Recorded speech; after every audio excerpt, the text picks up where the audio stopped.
Muy buenos días. Desde la Escuela de Formación del Talento del Centro Nacional de Registros les deseamos un exitoso año 2024. Es muy grato este día 19 de enero iniciar nuestro programa de viernes de capacitación en línea para usuarios del Centro Nacional de Registros. Un cordial saludo, como siempre, para ustedes de parte de nuestras autoridades, del licenciado Camilo Trigueros, director ejecutivo del CNR, y del licenciado Douglas Castellanos, su director ejecutivo.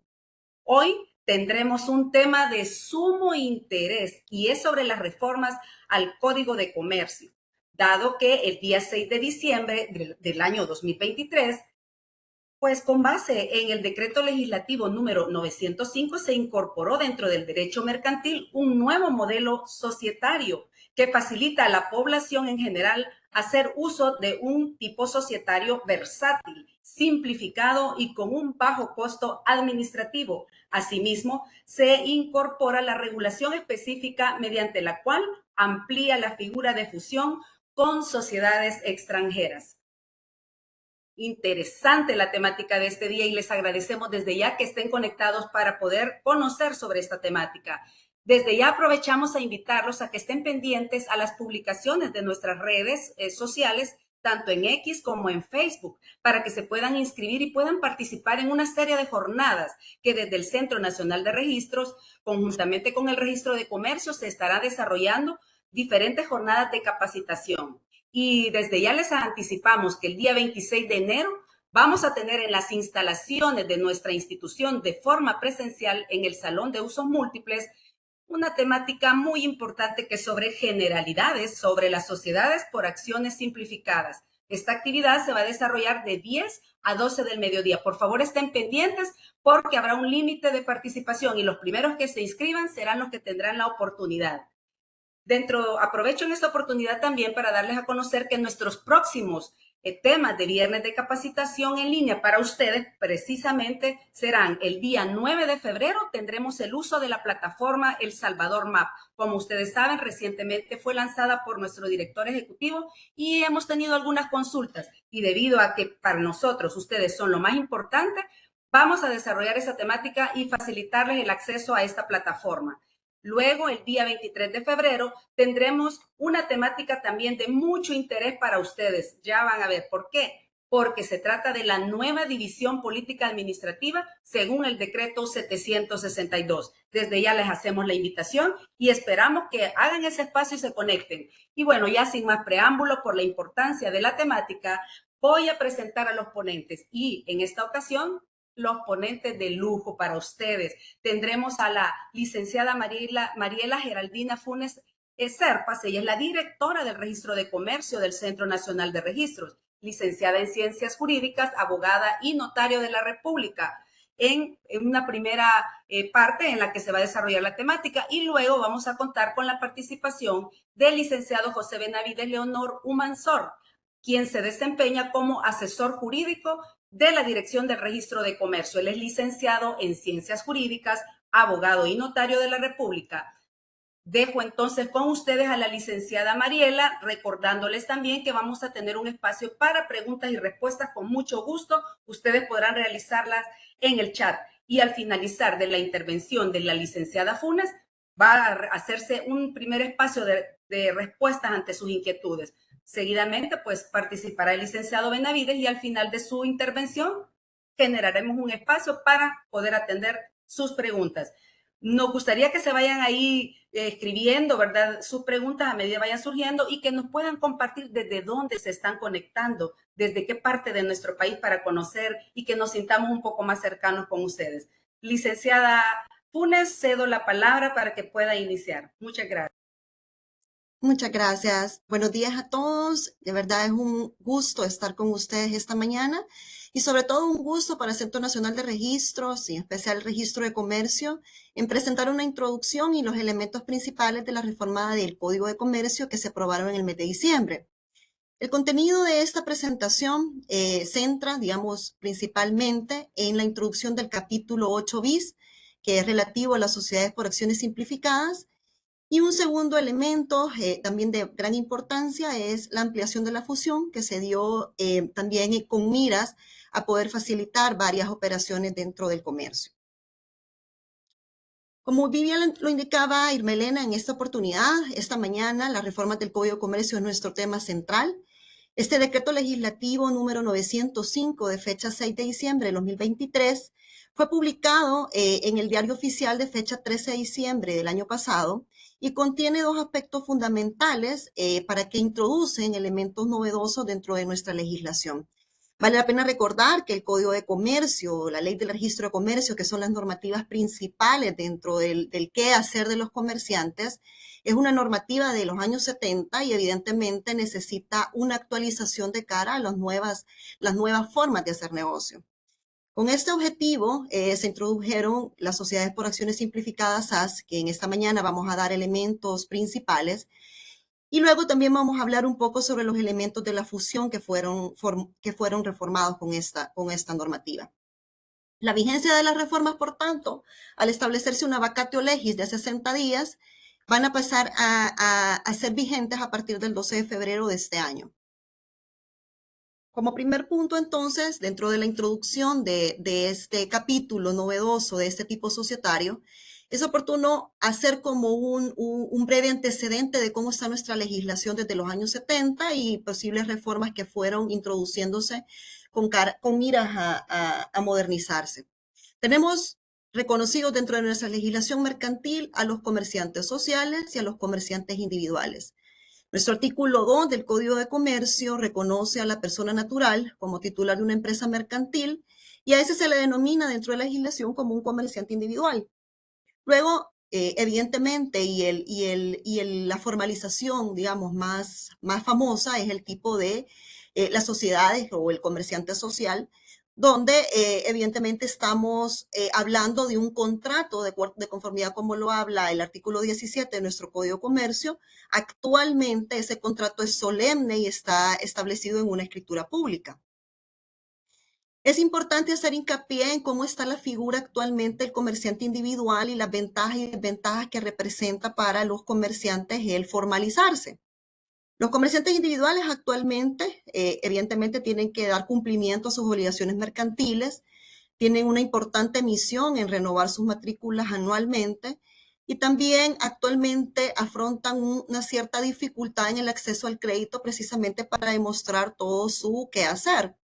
La responsabilidad solidaria es una de las principales características, digamos, de este tipo de formalización, donde respecto de las obligaciones que se adquieren frente a otros, pues se responde con su patrimonio y no hay separación de este. ¿Esto qué quiere decir? Que si Mariela Funes se constituye como una comerciante individual, yo frente a cualquier obligación que suscriba en mi nombre, tengo que responder con mis bienes, con mi vehículo, con mi casa. Entonces esto hace una característica bien particular de este modo de formalización y hago hincapié porque esto es primordial para entender también la figura de las SAS. Luego tenemos reconocidos actualmente a los comerciantes sociales en dos grandes categorías. Están las sociedades de capital y están las sociedades de personas. Las sociedades de capital son de dos tipos. Se encuentran las sociedades anónimas y las sociedades en comandita por acciones, donde evidentemente en estas sociedades de capital los accionistas van a limitar su responsabilidad al valor de sus acciones.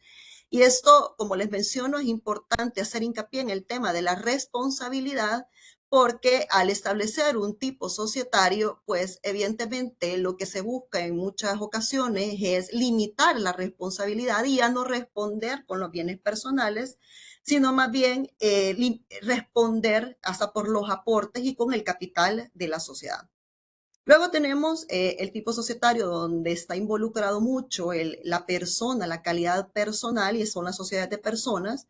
Y en esa tenemos tres grandes categorías que son las sociedades colectivas, las sociedades en comandita simple y las sociedades de responsabilidad limitada. Los miembros que integran las sociedades de personas responden de las obligaciones sociales ilimitada y solidariamente entre ellos y la sociedad.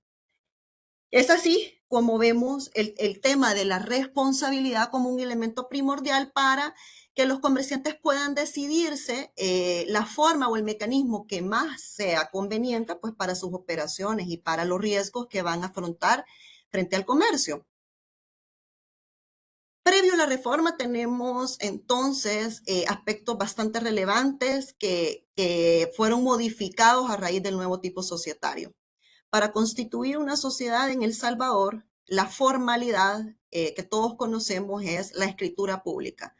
Esto quiere decir que era necesario para cualquier comerciante que quisiera establecer su sociedad el hecho de buscar un notario y establecer evidentemente el contrato social a través de una escritura pública.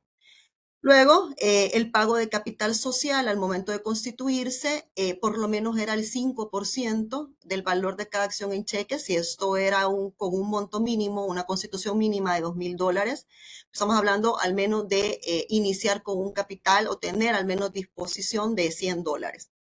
Luego se presenta el testimonio ante el registro de comercio y se requiere de una presentación física, evidentemente. Todos conocemos actualmente el mecanismo de incorporación o el canal único de ventanilla que se ha establecido a través de la plataforma Mi Empresa, pero siempre era necesario, a pesar de que el formulario se llenaba en línea y se llena actualmente aún en línea, y es necesario presentar escaneados los documentos, pero también la necesidad de venir al registro, dejar los documentos en físico. Y luego también hablamos de una legalización de libros societarios ante un auditor externo. Estos son elementos primordiales que actualmente se dan en el Código de Comercio y estos no han sido modificados a raíz de la reforma. Esto quiere decir, y esto es bastante importante de aclarar, que los 5 tipos societarios, como funcionan actualmente, siguen funcionando de la misma forma. No hay una variante. Por lo tanto, digamos, lo que hemos aprendido, lo que conocemos o la experiencia que tenemos sobre los 5 tipos societarios, pues es válida, la experiencia es aún valiosa. Sin embargo, tenemos que incrementar nuestro conocimiento hacia un nuevo tipo societario. Es así como los principales obstáculos que se identifican de estos 5 tipos societarios es el hecho de que evidentemente la globalización, el comercio electrónico ha hecho necesaria el hecho de introducir mecanismos de automatización o electrónicos que permitan a los inversionistas extranjeros poder formalizarse también. Este exceso de requisitos a raíz de las tecnologías, evidentemente pueden suplirse ciertas cuestiones de seguridad que ya se han visto superadas y ya no es necesario tener todo en físico para saber que hay validez en el ámbito electrónico. Tenemos legislación en materia electrónica que avala toda la seguridad pertinente con respecto al tema electrónico. Luego, no todos los comerciantes tienen la posibilidad de tener acceso a pagar a un notario, ¿verdad? Que puede cobrar pues, sus honorarios o sus asesorías. Y también el hecho de tener el capital inicial para emprender cualquier negocio. Y como lo mencionaba, en todo esto, pues se ve que nuestros tipos societarios y nuestro Código de Comercio todavía necesita que esas formalidades incorporen cómo actualmente las nuevas tecnologías han evolucionado y hacer uso de esas seguridades que actualmente ya contamos en nuestra legislación. Es por esto que a nivel internacional, este tipo societario denominado sociedades por acciones simplificadas ya viene dado por una ley modelo que es precisamente un impulso del Banco Mundial junto con la OEA, la UNCTAD y la OCDE. Esto quiere decir que en otros países de la región, ya van en adelantada El Salvador nos habíamos quedado un tanto atrás en este tema o en este tipo societario. Y evidentemente, pues nuestros vecinos países ya habían identificado los elementos que en sus legislaciones podían entorpecer un poco el comercio. Entonces, fueron en este foro de la OEA y el Banco Mundial, introduciendo elementos hacia un modelo donde se hiciera una facilitación a la formalización.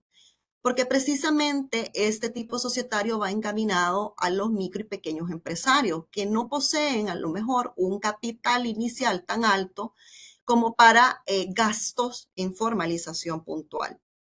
Al igual que la sociedad de capital y la sociedad de responsabilidad limitada, los tipos societarios actuales y los accionistas responden hasta el límite sus aportaciones o bien las sociedades con su patrimonio por las obligaciones contraídas. Entonces, en este modelo societario vemos en los cuadritos azules las principales características que se tienen. Primero, la opción de unipersonalidad. Creo que todos conocemos aquí el impedimento que representa para muchos el hecho de no tener con quién otra persona realizar o constituir una sociedad. De hecho, más del 50% de las sociedades dentro del registro de comercio son constituidas con la proporción de 99 a 1%. Eso quiere decir que el accionista secundario, digamos, es un accionista que muchas veces se incorpora por simple formalidad, pero no tiene una toma de decisión puntual dentro de la sociedad.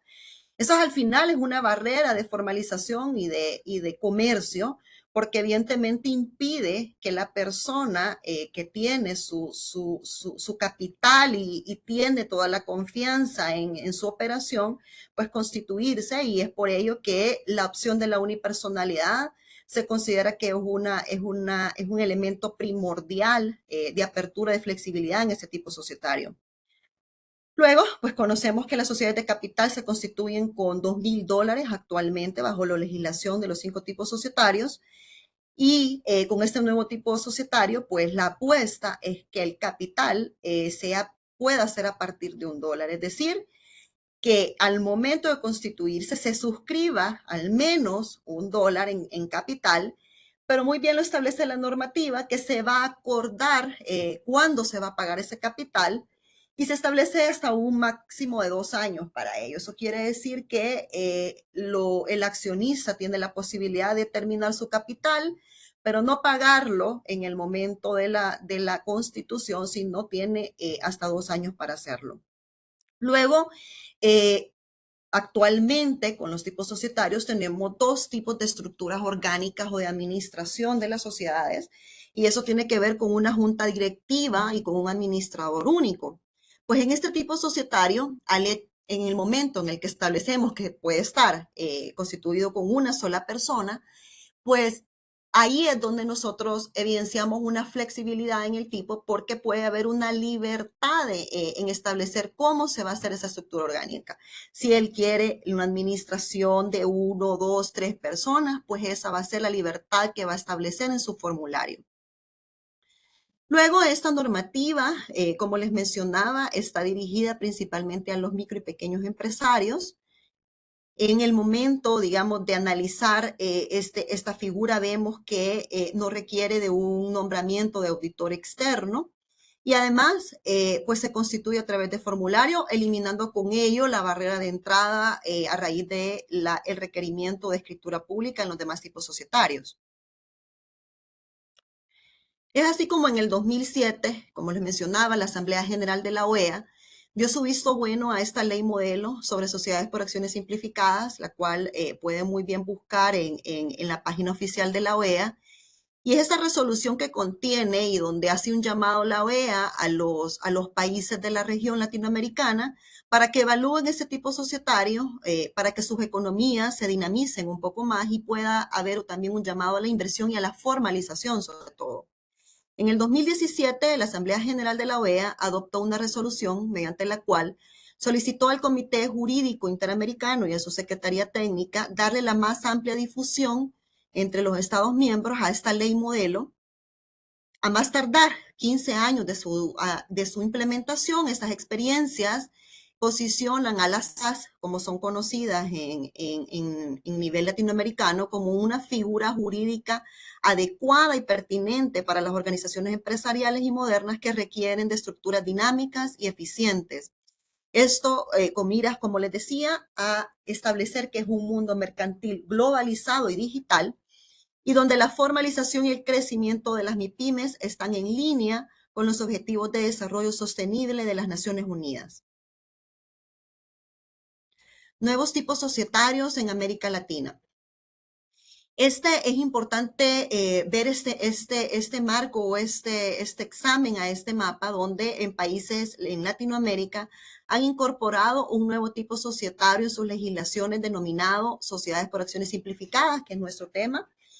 Y países como México, como Panamá, Colombia, Ecuador, Chile, Uruguay, Paraguay, Argentina, han introducido este tipo societario, unos con mayor éxito, otros han establecido han establecido dentro de su legislación mercantil elementos de la ley modelo, no todo el modelo en esencial.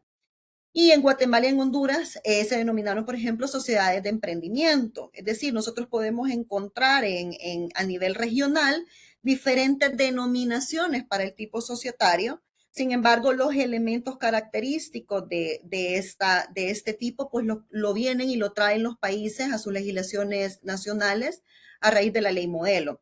Por ejemplo, en el tema de Paraguay, la legislación paraguaya estableció la necesidad de llamar las empresas por acciones simplificadas, pero contienen los elementos esenciales del tipo societario de la ley modelo. Es importante resaltar que El Salvador en este caso sería el primero en adoptar el tipo societario de conformidad con la ley modelo. La ley modelo que ha sido exitosa en países como Colombia, como lo mencionaba, y Ecuador. Entonces, El Salvador sería el primero en Centroamérica en adoptar tal cual los elementos esenciales de esta ley modelo. Como vemos, hablando un poco de legislación comparada, ahí pueden encontrar la denominación de las diferentes legislaciones donde el modelo societario ha sido exitoso. Pueden ver identificado con estrellitas los más exitosos, que son Paraguay, Ecuador y Colombia. Y a lo largo de los años, desde el 2008 que se estableció en Colombia, pues ha sido incremento en ese tipo societario en estos países y ha dinamizado la economía en ese sentido, ya que la formalización, como les decía, a raíz de eliminar ciertas barreras, viene a incorporarse más comerciantes al ámbito formal. Con miras a evaluar un poco el decreto legislativo aprobado en el mes de diciembre, es importante hacer un alto, digamos, y evidentemente resaltarles o compartirles a ustedes disposiciones que consideramos bastante relevantes de este tipo societario y que quisiéramos compartir en esta mañana. Lo primero es que en el artículo 18, inciso final, se establece que para la constitución de sociedades mercantiles se necesitará al menos 2 socios o accionistas, a excepción de las sociedades por acciones simplificadas, las cuales podrán constituirse por declaración unilateral de la voluntad de un socio o accionista. Esto es, digamos, medular en el tema porque, como les decía en un inicio, lo que ya está y los 5 tipos societarios que ya están y la forma en la cual estos tipos societarios se constituyen, eso se queda tal cual la legislación vigente. Lo importante aquí es resaltar el nuevo tipo societario y sus características primordiales. Luego, en el artículo 305A de la reforma, se establece que la sociedad por acciones simplificadas es una persona jurídica resultante de la manifestación de una o más voluntades de personas naturales o jurídicas provistas de responsabilidad limitada hasta el monto de sus respectivos aportes. Si recuerdan, en un inicio de la exposición yo mencionaba el tema de los comerciantes individuales y es precisamente esto una característica principal de las SAS, donde evidentemente pueden constituir las SAS una sola persona. Y con ello también resguardarse el tema de la responsabilidad limitada hasta evidentemente su aporte y responder solo con el capital de la sociedad. Entonces, en este sentido, digamos, el comerciante individual puede evaluar el hecho de formalizarse a través de este tipo societario sin necesidad de buscar a un socio, a otro accionista solo por llenar la formalidad, sino que evalúa su tipo de negocio y pues puede constituir este tipo societario. Luego, en el artículo 305A de la reforma, también vemos que la sociedad por acciones simplificadas se constituirá, modificará, transformará, disolverá, liquidará y realizará todos sus actos sociales mediante formularios que el registro de comercio pondrá a disposición y los cuales serán asentados en dicho registro. En ningún caso se exigirá el requisito de escritura pública. Esto, digamos, es algo también medular de la reforma, donde hacemos una separación de cómo funcionan los 5 tipos societarios tradicionales y cómo viene a introducir una dinámica diferente la SAS. Es así como la SAS actualmente va a realizar todos sus actos sociales, es decir, el legislador ahí hizo hincapié en el hecho de establecer que cualquier acto social que sea sujeto de inscripción en el registro de comercio va a poderse realizar a través de formularios, ¿verdad? Las formalidades que requieren ciertos actos por parte de los otros tipos societarios, en este tipo societario se hace una diferencia. Luego, en el artículo 305D, inciso segundo de la reforma, se establece que el capital social para la constitución de las sociedades por acciones simplificadas será fijado de manera precisa por los accionistas, debiendo establecerse libremente a partir del monto mínimo de $1 de los Estados Unidos de América, el cual deberá suscribirse íntegramente al momento de constituirse. Esto es algo que les mencionaba, parte de la ley modelo, digamos, es establecer un hecho de no ponerle un mínimo de capital tan alto como lo es actualmente para los 5 tipos societarios tradicionales, que es actualmente $2,000, pues con este tipo societario es un mínimo de $1. Y a partir de ahí, pues el accionista va a determinar con cuánto se va a constituir. Entonces da esa flexibilidad también y elimina esa barrera de entrada que actualmente se posee con el tema de formalización. Luego, en el 305D, se establece que el formulario de constitución podrá establecerse libremente las reglas que fueren pertinentes para efectuar el pago, pudiendo ser en bienes, en especies, industria, efectivo, transferencia bancaria, transferencia a través de billeteras electrónicas. Esto quiere decir que esa relación que actualmente hace el notario con respecto a un cheque, ¿verdad? Porque todos conocemos que en la sociedad de capitales relacionamos el cheque para los efectos pertinentes, porque así lo establece la legislación, pues en este tipo societario se va a establecer de manera libre, ¿verdad? Abre entonces a ese tipo societario la manera de hacer ese pago, lo cual, como pueden verlo, puede ser cualquiera forma que establezca el accionista, incluyendo el tema novedoso de las billeteras electrónicas que ya está reconocido pues en nuestra legislación. Entonces introducimos esa otra flexibilidad al comerciante con el hecho de llamarlo hacia esta formalización. En el artículo 305J tenemos también que la Junta General de Accionistas, el accionista único, el órgano social que se determine en su pacto social, podrá acordar los libros sociales para su funcionamiento, siendo obligatorio al menos un libro para las actas de órganos de administración. Esto quizás está vinculado con el artículo 40 del Código de Comercio, donde hay una obligación legal de los comerciantes de llevar al menos 4 tipos de libros. Pues en este tipo societario hay una diferenciación en ese punto y al menos establece nada más la obligación de llevar un solo libro, ¿verdad? Que es el de los órganos de administración. Todos los libros de este tipo societario podrán llevarse en formato físico o por medios electrónicos que permita el resguardo, la integridad y la conservación de la información. Como los mencionaba también, pues es de suma importancia introducir elementos vinculados con la tecnología y las seguridades que hoy en día poseemos. Tenemos legislaciones secundarias vinculadas con el derecho de las TICs. Entonces, es necesario pues hacer ese énfasis en lo novedoso y la incorporación de la tecnología en esta legislación.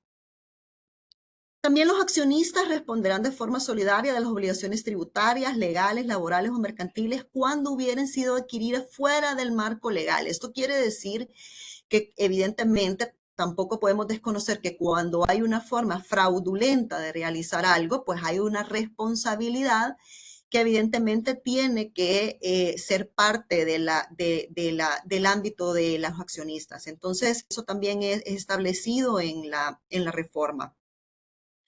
Luego, en el 305O, se establece la responsabilidad de los accionistas y administradores que actúen fuera del marco legal, estableciendo que cuando se utilice la SAS en fraude a la ley o en perjuicio de terceros, los accionistas y administradores que hubieran realizado, participado o facilitado los actos fraudulentos responderán personal y solidariamente por las obligaciones nacidas de tales actos y por los daños y perjuicios causados a la sociedad, sus empleados y demás afectados.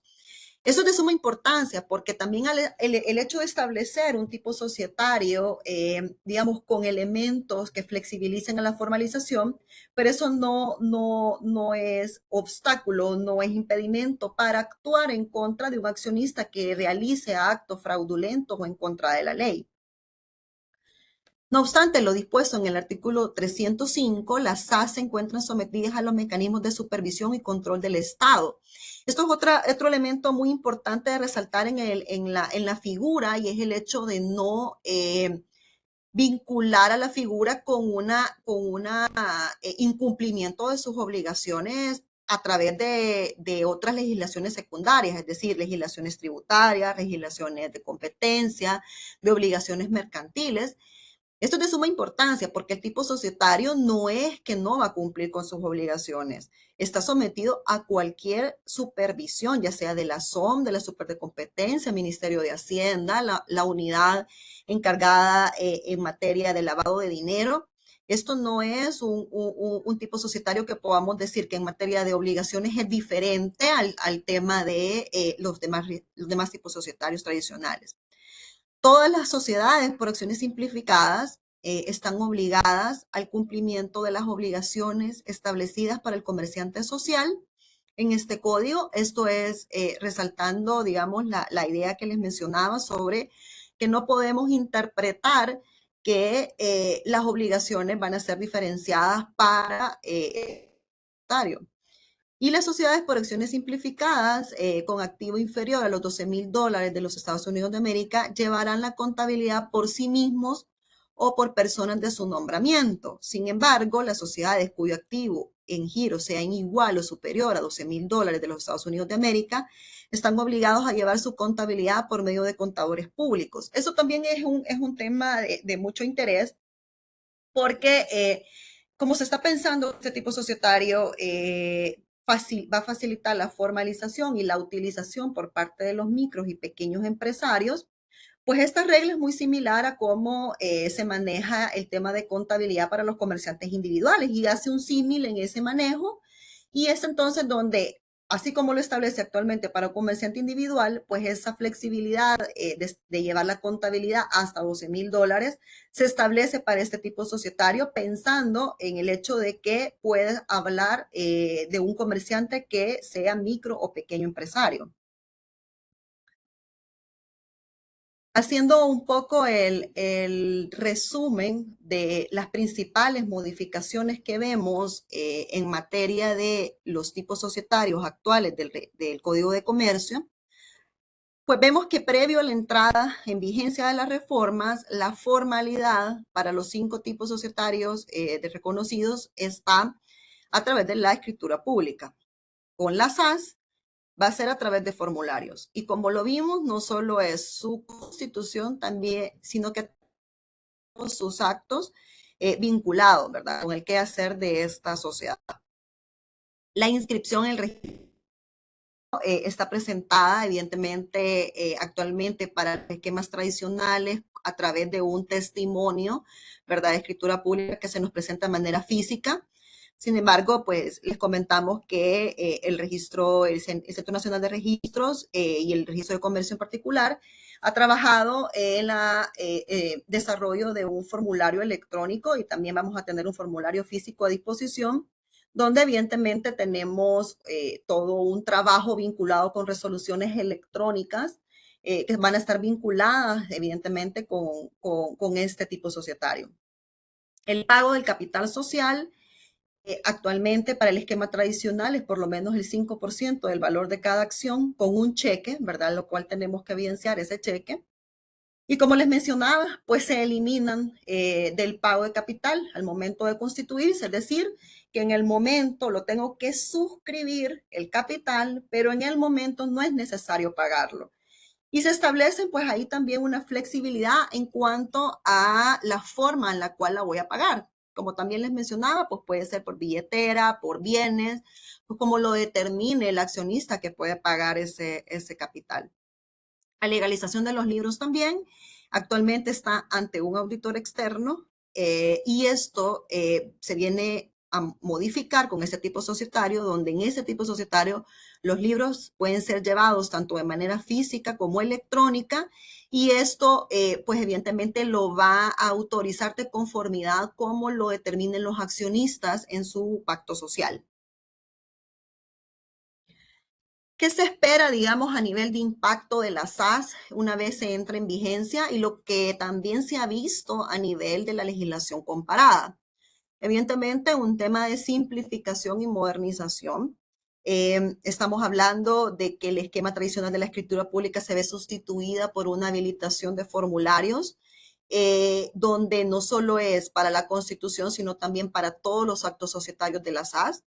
Hay facilidades en la forma del pago del capital y por lo tanto ahí hablamos de una simplificación grande en materia de formalización.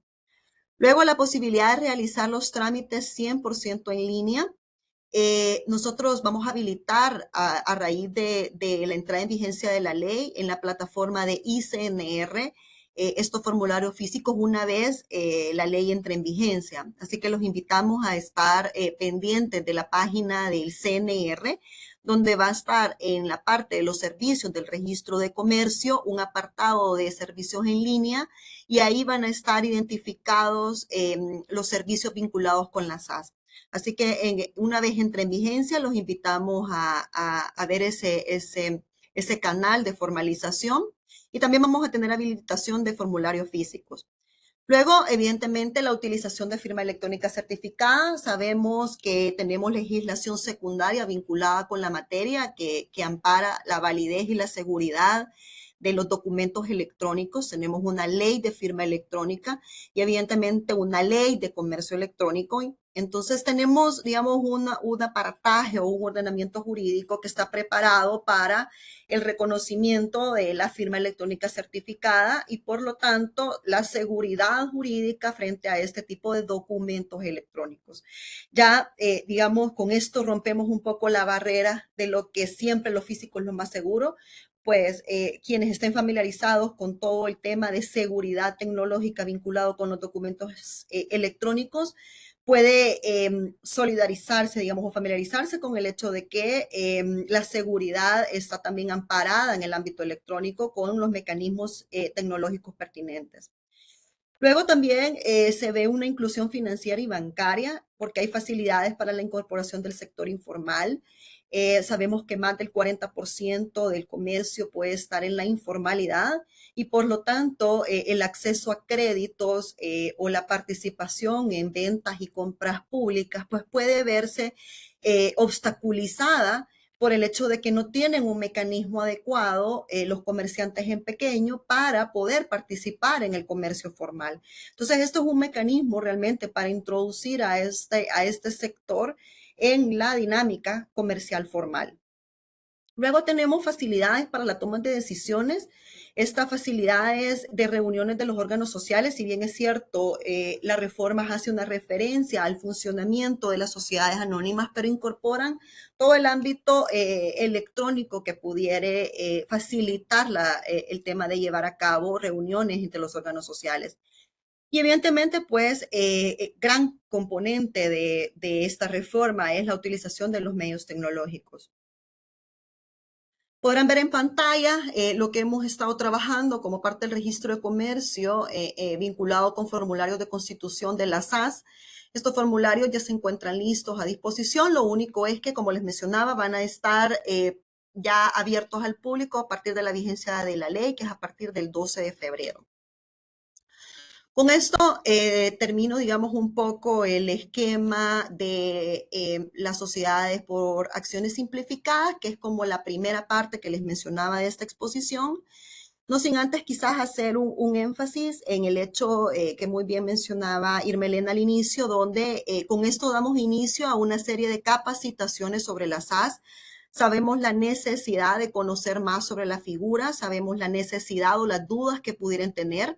Esta es una introducción únicamente a las reformas y a partir de este momento los invitamos a estar pendientes de nuestras redes sociales y de nuestros comunicados porque se estarán agendando y tenemos en nuestro cronograma una serie de capacitaciones muy puntuales sobre las SAS, porque evidentemente sabemos la necesidad que tienen de conocer más y también de parte del registro de comercio, pues nosotros podemos aportarles en ese tema. Entonces, abro un poco el espacio para las preguntas sobre este, que lo voy a visualizar ahorita en pantalla.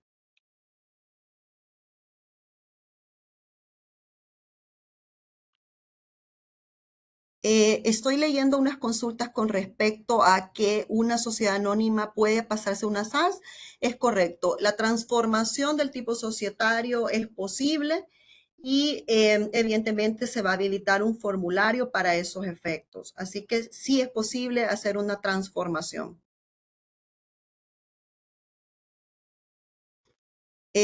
Luego,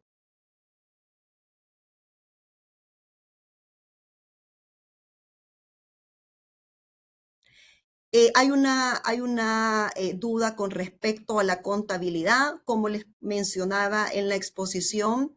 em, a partir de los $12,000, tiene que llevarse la contabilidad formal tal cual lo establece el código. Sin embargo, abajo de eso, se establece que puede llevarse por sí misma. Luego hay aquí una duda con respecto a que la reforma habla de la implementación gradual de los formularios de acuerdo al tiempo y recursos del CNR. Ya se trabaja en los formularios de inscripción, se podrá hacer uso de la inscripción por medio de dicho formulario. Como les mencionaba, el registro de comercio se encuentra listo con los formularios electrónicos y con los formularios físicos. Va a estar a disposición en nuestra página web a partir del 12 de febrero, es decir, a partir de la vigencia de la ley. La vigencia o la vacatio se estableció 60 días después de su publicación, eso ocurrió el 13 de diciembre, por lo cual van a estar habilitados a partir del 12 de febrero. Con eso, digamos, podemos nosotros también aportar la aclaración en ese sentido. ¿Una SAS puede tener más de un socio? Correcto. Las SAS pueden tener uno o más socios, personas naturales o personas jurídicas. Eso quiere decir que no solo son unipersonales. Esa es una pregunta muy, muy importante. Las SAS no solo son unipersonales, pueden tener 2, 3, 4, 10 accionistas, lo que determine la operación del negocio. No está limitada a la unipersonalidad. Así que agradezco esa pregunta porque creo que es muy saludable aclarar el hecho que la unipersonalidad no es requisito, es decir, no todas deben de ser unipersonales, pueden ser los que determinen, ¿verdad? 10 socios, 20 socios, lo que la operación de la sociedad determine. Así que no solo son unipersonales. Esa es una muy importante pregunta.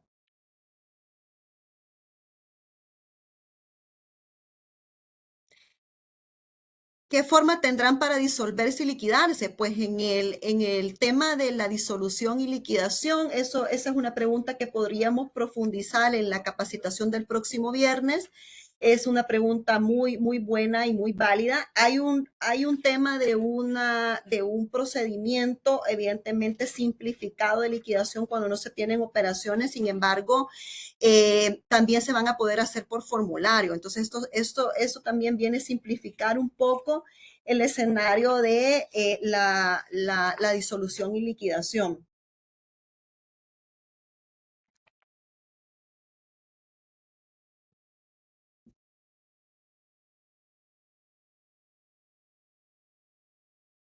Bueno, vuelven a hacer, digamos, hay reiteradas consultas sobre cuándo van a poderse inscribir. Lo reitero, a partir de la vigencia y el 12 de febrero. Hago nuevamente la aclaración.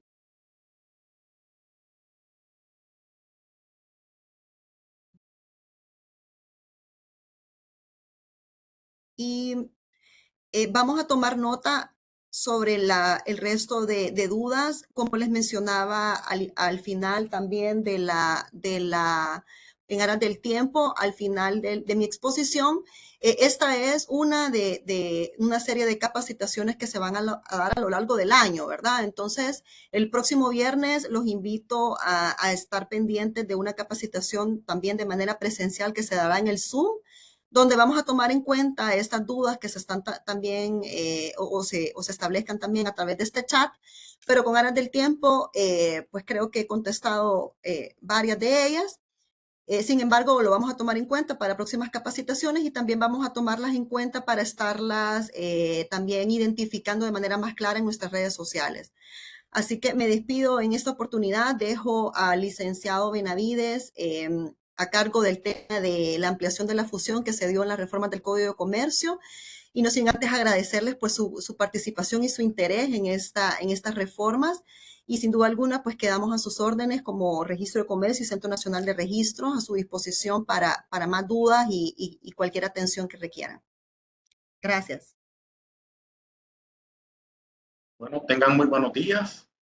Es un placer estar con ustedes también compartiendo en esta mañana. De nuestra parte, continuamos quizás con el tema de ampliación de la fusión de sociedades. Gracias por participar y estar conectados a este tipo de eventos con el cual pretendemos pues aclarar cómo será la implementación de las nuevas reformas o de las recientes reformas al Código de Comercio. Ya quizás entrando en materia, respecto de la fusión, sí es una ampliación que se da en la normativa mercantil de El Salvador con el objetivo de modernizar la legislación, tal cual siguiendo pues las directrices y buenas prácticas que se han tenido en otros países, en el cual a través de la incorporación de nuevas figuras del derecho mercantil se trata pues de modernizarlo y se trata de favorecer la actividad mercantil y empresarial en cada uno de los países. Y eso es lo que se ha pretendido también con la incorporación de una figura jurídica como es la fusión con sociedades extranjeras. Este tema podemos determinar que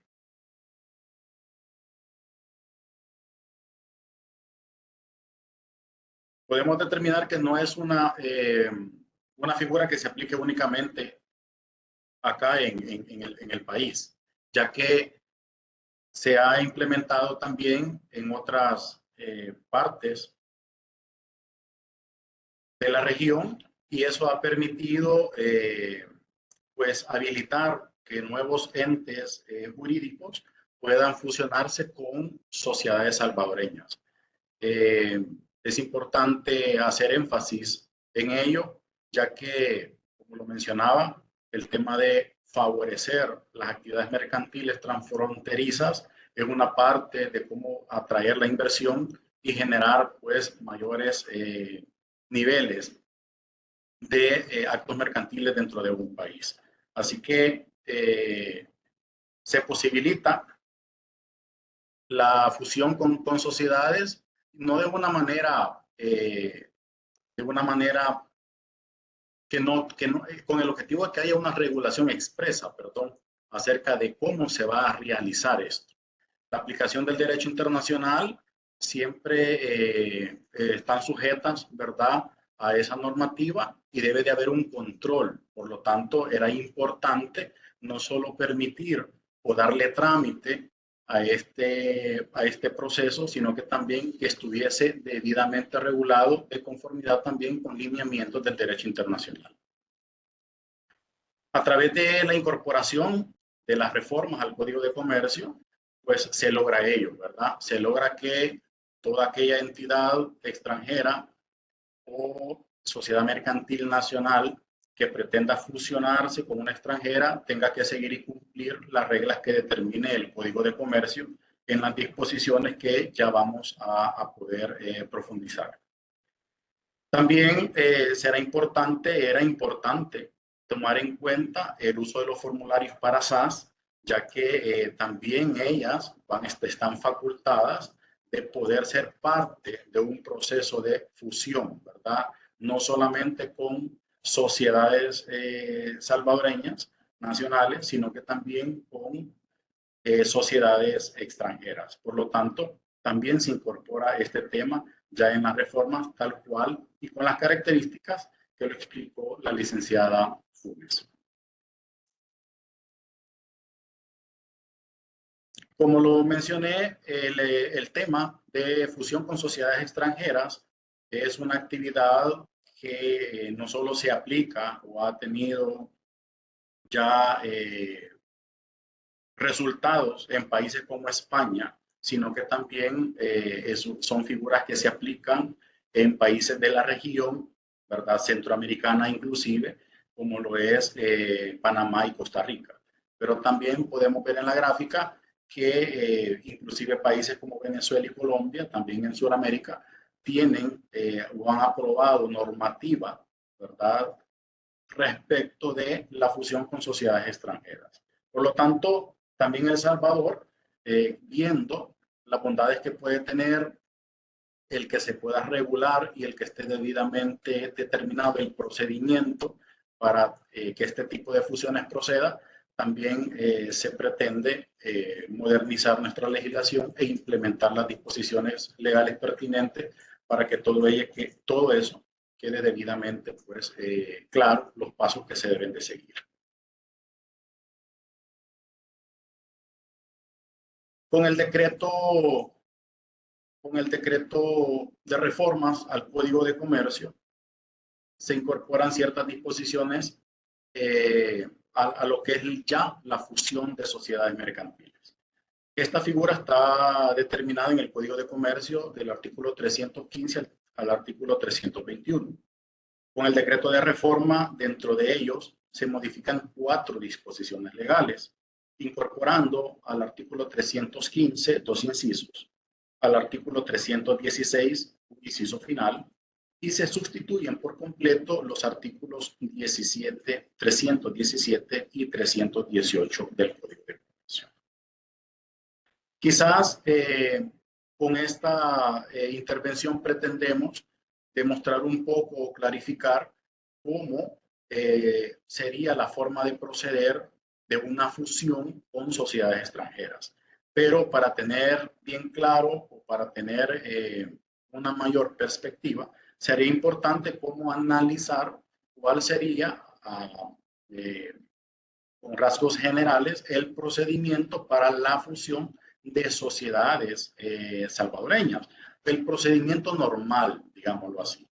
Y quizás, como un ejemplo, podemos identificar y tener claro que hoy el artículo 315 ya no solamente nos va a regular los conceptos de fusión por incorporación, sino también, y por absorción, sino también nos va a definir, ¿verdad?, en su artículo, en su inciso segundo, en su nuevo inciso segundo, la fusión entre sociedades salvadoreñas y también la fusión con sociedades extranjeras. Entonces, ahora dependerá también el procedimiento a seguir conformidad a la nacionalidad de las sociedades que estén interviniendo en ese proceso.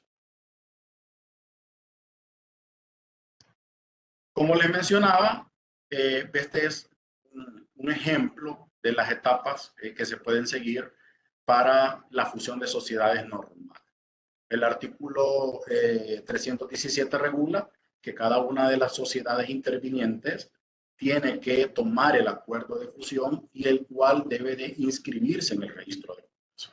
Cada una de las sociedades, pues, valorará al interno la posibilidad y la conveniencia de entrar en un proceso de fusión con otra sociedad, ya sea nacional o extranjera en este caso. Posterior a ello, a la inscripción del acuerdo de fusión, debe de darse la publicación de dicho acuerdo y el último balance de las sociedades. Igualmente, cada una de las que va a intervenir en el proceso debe de cumplir con este requisito. Una vez publicado de conformidad a las reglas que establece el Código de Comercio, se deben de dejar transcurrir 90 días por temas de oposiciones judiciales, ¿verdad? Cualquier interesado, no solamente acá podemos percibir socios o accionistas, sino también temas tal vez de acreedores o terceros a la sociedad, tienen la posibilidad de que si consideran que hay alguna afectación con el proceso de fusión, pues puedan oponer cuál podrá ser alguna vulneración a sus derechos en sede judicial. Para ello tienen ese plazo de 90 días que establece el Código de Comercio en su artículo 318. Transcurrido dicho plazo, sin que haya habido ningún tipo de pronunciamiento internamente ni por terceros, acreedores, es conveniente pasar a la estructuración y el otorgamiento de la escritura de fusión o, en su caso, del formulario de fusión. Este proyecto, ¿verdad? Tiene que ser valorado al igual en cada una de las etapas, en cada una de las sociedades que intervienen, y tiene que ser aprobado. ¿Por qué escritura? Bueno, eso dependerá de la sociedad resultante. Si es uno de los modelos tradicionales, digámoslo ahora, será una escritura pública de fusión, pero si ya es el nuevo modelo societario, que ya empezamos a su estudio, como son las SAS, tendrá que ser un formulario el que se tendrá que otorgar e inscribir en el registro de comercio. Aprobado precisamente es lo que tiene que pasar. Una vez aprobado el proyecto por cada una de las sociedades, proceder a la inscripción del formulario, ¿verdad? Aquí es importante recordar cuáles son los efectos jurídicos de la inscripción de este tipo de documentos, ya que de conformidad al 319, inscrito, ¿verdad? La escritura o el acuerdo de fusión, se tiene por extinguida la personalidad jurídica de la sociedad. Una sociedad, pues, ordinariamente puede dejar de existir, ¿verdad? La vida jurídica. Una de ellas, o la etapa principal, el proceso principal, es su liquidación. Pero la otra también es a través de participar en un proceso de fusión, cuando han sido, pues, absorbidas o incorporadas a otra sociedad. Estos 5 grandes pasos son ejemplificativos para poder dilucidar cuál podría ser las modificaciones o cuál es lo que puede variar respecto de una fusión con sociedades extranjeras.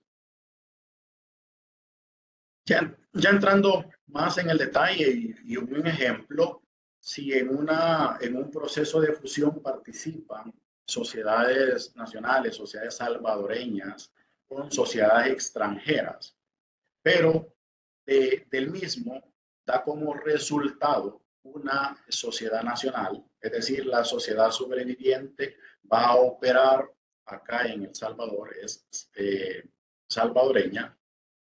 El proceso que acabamos de ver hasta cierto punto no cambia. Siempre vamos a tener esas 5 grandes etapas, ¿verdad? El acuerdo, la publicación, el plazo de los 90 días, el otorgamiento y aprobación del proyecto de escritura o formulario y su inscripción en el registro de comercio, ¿verdad? La inscripción de la escritura de fusión o del formulario de fusión. Pero si por el contrario, en el otro escenario, en el proceso de fusión entre sociedades salvadoreñas nacionales con sociedades extranjeras, el resultante es una sociedad extranjera, ahí sí va a existir una pequeña modificación, ¿verdad? Quizás, y obviamente al final del proceso, es a donde más repercusiones tiene el tema de fusionarse o el trámite con una sociedad, fusionarse con una sociedad extranjera. Y lo podemos visualizar quizás de la siguiente manera. El tomar el acuerdo de fusión y inscribirlo en el registro de comercio, siempre también lo vamos a tener. Es importante recalcar que estos procesos de fusión tendrán que regirse de conformidad a la legislación pertinente de las sociedades que participen. Es decir, Y ya lo establecen así nuestras disposiciones incorporadas en el artículo 315 y 316. Las sociedades nacionales tienen que seguir estas reglas y cada una de las sociedades extranjeras, dependiendo, ¿verdad?, su marco normativo de su país de origen, tendrán que regir y darle cumplimiento al mismo. Nosotros, acá se seguirá el procedimiento y el cumplimiento de conformidad a la sociedad salvadoreña. Entonces, las sociedades salvadoreñas participantes en este proceso de fusión con una extranjera, pues tienen que tomar el acuerdo, ¿verdad? Tienen que valorar el modificar su modelo de negocio y poderse incorporar a una sociedad extranjera.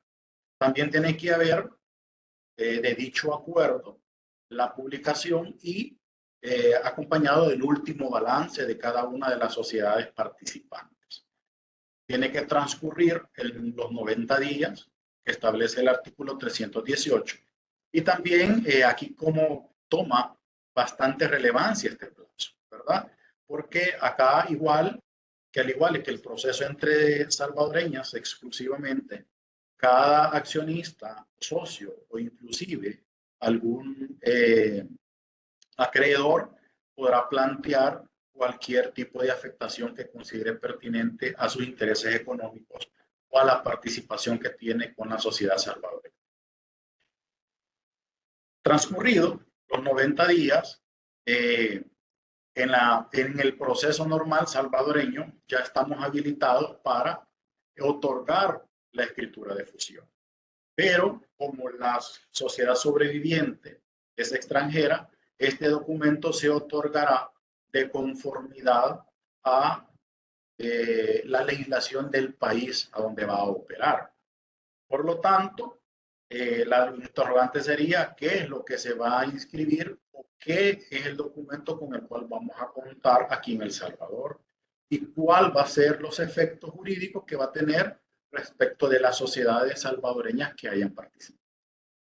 En ese caso, el artículo 319 desarrolla todo el procedimiento a seguir y determina que se deberá de presentar una solicitud de cancelación de inscripción de todas aquellas sociedades salvadoreñas que hayan participado en este proceso de fusión. En esta solicitud se debe de comprobar de una manera efectiva, ¿verdad?, con los documentos extranjeros pertinentes, que el proceso de fusión con la sociedad extranjera sobreviviente se ha culminado efectivamente y se ha inscrito en dicho país. Tendrá pues que agregarse y realizarse todo el proceso de incorporación de un documento extranjero a nuestra legislación.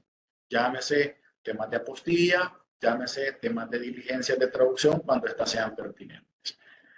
Y a la hora de hacer la cancelación dentro del registro de comercio, tendrán que incorporarse en el auto respectivo los datos registrales, ¿verdad?, y los datos de identificación de la sociedad sobreviviente. Es decir, se debe de contar con toda esa documentación, cuál es la denominación, el régimen, la ubicación de la sociedad extranjera sobreviviente y los datos de inscripción, en qué institución está inscrita, a dónde se realizó el trámite, las fechas, etcétera, y los efectos, ¿verdad?, de dicha inscripción. Con todo ello, ¿verdad?, junto con la solicitud o el formulario respectivo, pues se procede a la cancelación de las sociedades salvadoreñas que hayan participado. Es así como han quedado regulados de una manera muy general las disposiciones en nuestro artículo, en nuestro Código de Comercio, mediante el cual se regula de una manera expresa y con los efectos jurídicos y responsabilidades pertinentes respecto de la fusión con sociedades extranjeras.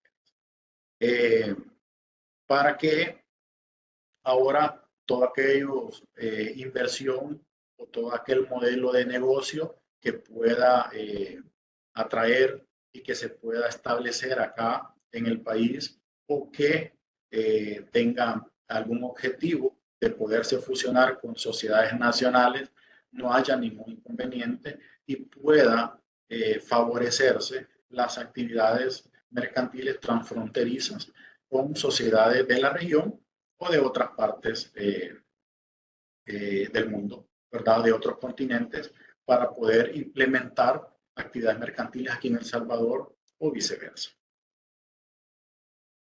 Por último, es importante, y lo decíamos, el sujetarse y el regular este tipo de operaciones, todo con el objetivo de favorecer la actividad mercantil en el país, sin menoscabo de la seguridad jurídica y de la vigilancia de los entes gubernamentales pertinentes. En este tipo de procesos, también hablando de fusión con sociedades extranjeras, también participan cualquier ente que ejerce supervisión sobre las sociedades mercantiles nacionales. En este caso, es importante mencionar la participación de la Superintendencia de Competencia, quienes igual tendrán que analizar de conformidad a su normativa si existe algún inconveniente o no en un proceso de fusión entre sociedades salvadoreñas con sociedades extranjeras. Esto ya estaba regulado y antes, en el artículo 319 no reformado, se establecía de que tres escenarios en el cual A, se tratara de una fusión no sujeta a notificación a la super, B, que se tratara de una fusión en la cual se tendría que tener una aprobación de parte de la Superintendencia de Competencia, o C, que se había hecho la notificación y dicha institución no había dado respuesta en un plazo oportuno, ya determinado en su ley. Ahora, prácticamente la participación en su esencia de la superintendencia se mantiene y en la escritura de fusión o en el formulario respectivo tendrá que establecerse por el notario o por la persona que suscriba el formulario que la fusión no era de las sujetas a notificación a la superintendencia o que ya se tiene la aprobación con una resolución sobre la misma. Entonces, la participación en su esencia de la superintendencia no se ve modificada, ¿verdad? Y ahora pues se exige que siempre tenga que haber o una respuesta o que de conformidad al análisis del modelo de negocio implementarse sea una fusión que no está sujeta, ¿verdad?, a una notificación a la superintendencia. Esta será un primer acercamiento. Hemos querido, a través de la exposición de estos pasos y normas incorporadas al Código de Comercio respecto de la fusión, hacer un primer acercamiento respecto de la fusión con sociedades extranjeras, los cuales se estarán ampliando, ¿verdad?, respecto de otras actividades de esta naturaleza, ya sean pues virtuales o presenciales, a las cuales les pedimos estar atentos y poder participar de ellas, ¿verdad?, según su interés. Pero de que será de esta manera finalizamos con la presentación y habría que valorar si se han realizado algunas interrogantes para poderles dar respuesta. Procedemos a ello, a revisar, las vamos a visualizar en este momento. Si han habido algunas interrogantes. Por acá tenemos algunas. ¿Qué ocurre en la legislación si una sociedad extranjera sobreviviente absorbió la nacional? No contempla la absorción de sociedades extranjeras. Bueno, en el caso de la fusión, ahí se es bastante claro que aquellas sociedades participantes deberán de darle cumplimiento al cuerpo normativo pertinente de su país de origen, ¿verdad? Acá en El Salvador tendrá que cumplir con esas normas, con esos grandes pasos que ya pudimos visualizar y expresar. Y si la sobreviviente es una sociedad extranjera, tiene que demostrarse que la fusión ya fue concluida en su país determinado y que la inscripción y los datos, todos los datos que representen la identificación y la inscripción de la sociedad, de la nueva sociedad. Las SAS también son sociedades que, como lo mencionamos, pueden estar sujetas a a participar de procesos de fusión de sociedades, ¿verdad? Ya sean con nacionales, inclusive con extranjeras, están debidamente reguladas.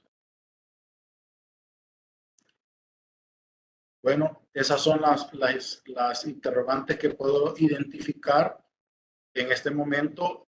Tal como se mencionó, tomamos nota de todas aquellas interrogantes que ustedes nos hagan llegar para tomarlas en cuenta para futuras actividades y poderlas desarrollar, ¿verdad? También en la temática pertinente que sea de su máximo interés. De nuestra parte, les damos gracias por haber participado y estar atentos al desarrollo de estas reformas al Código de Comercio, y pues le cedo la palabra a la licenciada Cartagena.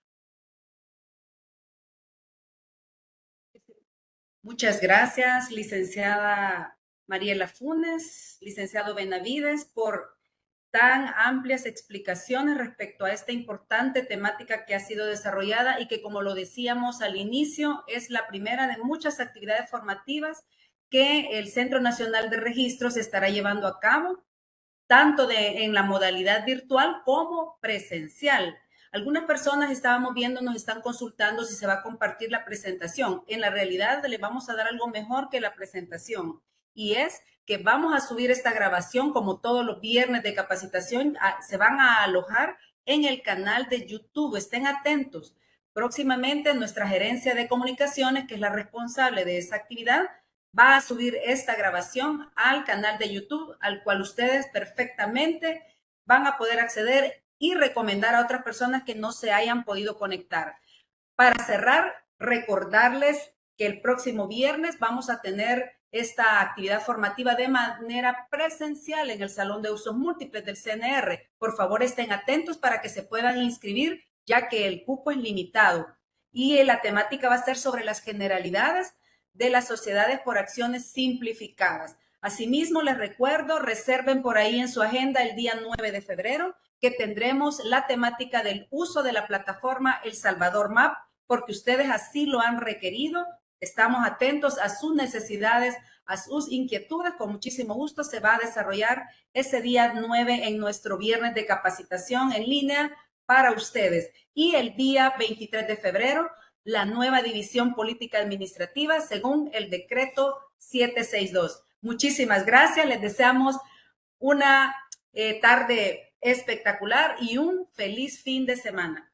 Gracias a ambos y a los demás por haberse conectado. A todos, muchísimas bendiciones. Gracias.